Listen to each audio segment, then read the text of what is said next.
এক একটি দিন এক এক রকম। আশা করছি সকলে ভালো আছে। আমার একটি নতুন ভিডিওতে আপনাদের সকলকে স্বাগত জানাই। আমার হাতে থাকা এই থালার মতো জিনিসটি কি বলুন তো? আমসত্ত্ব, পাকা আমের আমসত্ত্ব। তো মামি শাশুড়ি পাঠিয়েছে। রঙটা দেখুন ভারী কালো হয়ে গেছে। দোকানে যেমন বেশ কমলা কালারের বিক্রি হয় ওরকম ধরনের না।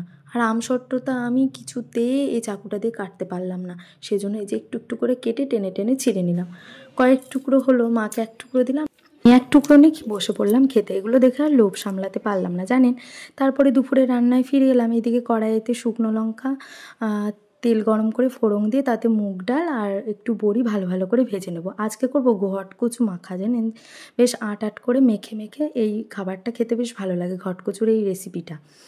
সেদ্ধ খেতে তেমন আমার খুব একটা ভালো লাগে না, কিন্তু এইভাবে করলে নুন মিষ্টি এর মধ্যে পরিমাণ মতো একটু হলুদ গুঁড়ো সব রকম দিয়ে বেশ নাড়াচাড়া করে কড়াইয়ে যে মাখা হয় সেই মাখাটা খেতে আমার ভাত দিয়ে, গরম ভাত দিয়ে ভারী ভালো লাগে জানেন। আর এইভাবে করে বেশ ভালোও লাগে খেতে। কচুটা মনেই হয় না যে কচু সেদ্ধ মাখা এরকম করে খাচ্ছি।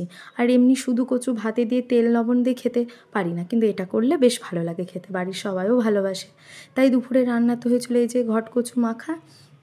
আর এদিকে সকালবেলায় আলু ফুলকপি ভাজা করেছিলাম জলখাবারে। আর এদিকে হয়েছিল দুপুরে রান্নায় ঝিঙে পোস্ত। আর এদিকে হয়েছিল পমফ্রেট মাছের ঝাল। পমফ্রেট মাছের ঝালটা কিন্তু ভারী ভালো হয়েছে জানেন, দেখতে বেশ ভালো লাগছে। আর অনেক দিন পরই পমফ্রেট মাছ হলো, বাজারে সেরকম পাওয়া যাচ্ছে না, আজ ভালো পেয়েছে বলে বাবা নিয়ে এসেছে। এদিকে সময় অনেকটাই হয়ে গেছে, প্রায় তখন 2টো মতো বাজে। মেয়ে আমার টিউশন থেকে চলে এসেছে, এই যে ওকে এখন খাইয়ে দেবো। এই কদবেল মাখা দেখে কিছুতেই ওর থেকে ভাগ দেবে না, তাই এত নাচানাচি। তারপরে এই যে দেখুন আমি এবার খেতে বসে পড়েছি। তো পমফ্রেট মাছটা এত সুন্দর খেতে, আমি আজ বড় তৃপ্তি করে খেয়েছি জানেন ভাত কটা। ঝালটাও যেমন সুন্দর হয়েছে, মাছটাও তেমনই সুন্দর, আর এত ভালো স্বাদ, খুব ভালো লাগলো জানেন। তারপর সময় অনেকখানি হয়ে গেছে, আমি ফ্রেশ হয়ে নিয়েছি, এদিকে রান্না বান্না সমস্ত কাজ সেরে এই যে এবার একটু নিজেকে সময় দেওয়ার পালা। তো এই সময় এই যে আমি চিরুনিটা পরিষ্কার করে নিচ্ছি। যেদিনে আমি মাথা ধুই সেদিনে আমার এই চিরুনিটা এইভাবে পরিষ্কার করে নিই জানেন, বেশ ভালো লাগে তাহলে চুলটা আঁচড়াতে।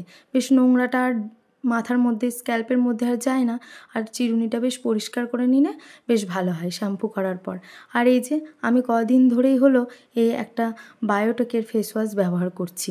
এই বায়োটেকের ফেস ওয়াশটা আমি কদিন ধরে ব্যবহার করছি, বেশ ভালো জানেন, খারাপ না। আমি আগে নিভিয়ারটা ব্যবহার করতাম, তো দোকানে গিয়েছিলাম, ছিল না, বললো বৌদি এটা নিয়ে যাও, এটা খুব ভালো হবে। তো ব্যবহার করছি, বেশ ভালোই, খারাপ না, দেখলাম বেশ ভালো লাগছে। আর এই হাতের কাছে আমার কিছু না থাকায় বায়োটেকের জেল দিয়েই আমি চিরুনিটা পুরনো ব্রাশ দিয়ে ঘষে নিলাম, বেশ ভালো।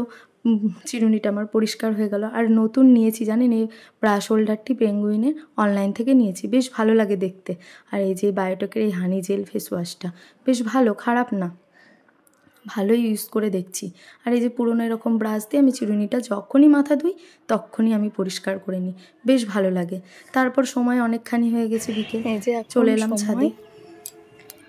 4:18 মতো বাজে, আমি চলে এসেছি ছাদে।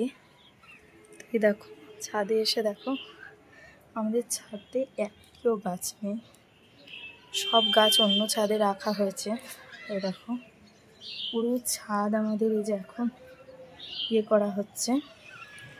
ছাদ যেহেতু আমাদের জল ছাদ ছিল না, সেজন্য এখন ছাদে টালি বসানো হবে। তো এইদিকে গাছপালাগুলো কোথায় রেখেছে তোমাদের দেখাচ্ছি।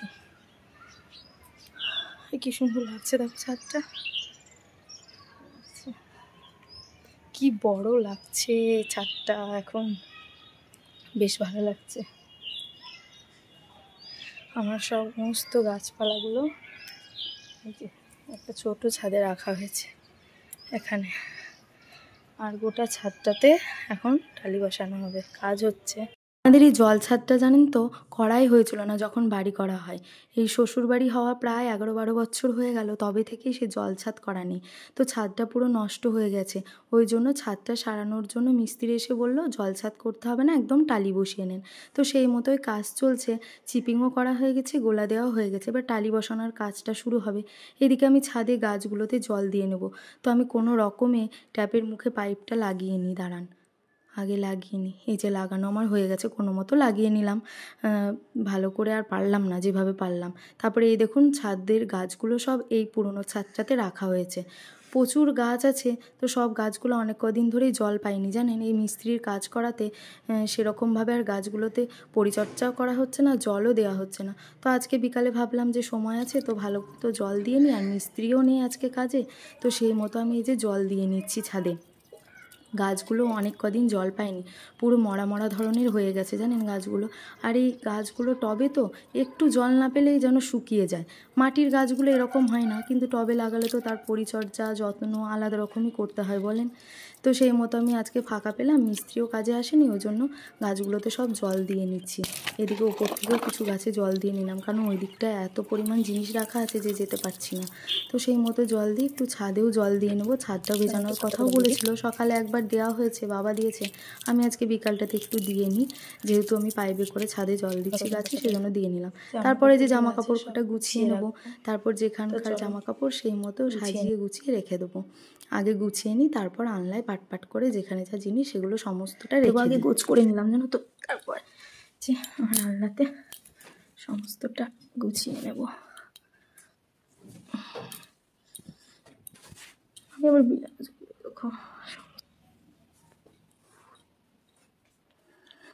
এক হাতে করে রাখলাম তো সেজন্য এরকম হলে দেখো, একটাতে শাড়ি থাকে, একটাতে এরকম করে পাট করে আমি গুছিয়ে রেখেছি। আপনাদের জিনিস দেখায় আসুন। এই যে একটা সফট টয়েস আছে জানেন, এর আবার 2 রকমের মুড আছে, একটা হ্যাপি মুড একটা স্যাড মুড। যখন এই যে হ্যাপি থাকা যাবে তখন হ্যাপি মুডটা রাখা যাবে, আর যখন স্যাড থাকবে তখন স্যাড মুডটা রাখা যাবে।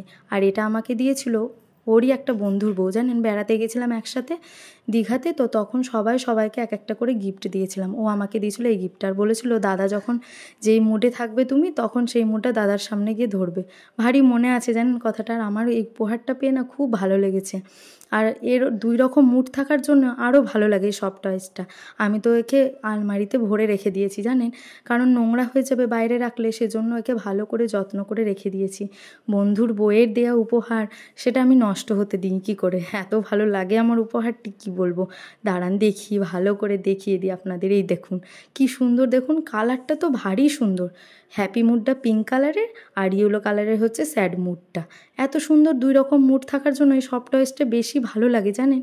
তো চলুন আজকে এই পর্যন্তই, ভিডিওটি এখানেই শেষ করছি। তো আপনারা সকলে ভালো থাকবেন, সুস্থ থাকবেন, দেখা হবে আবার নতুন কোনো ভিডিও নিয়ে, নতুন কোনো একটি দিন নিয়ে অপেক্ষা।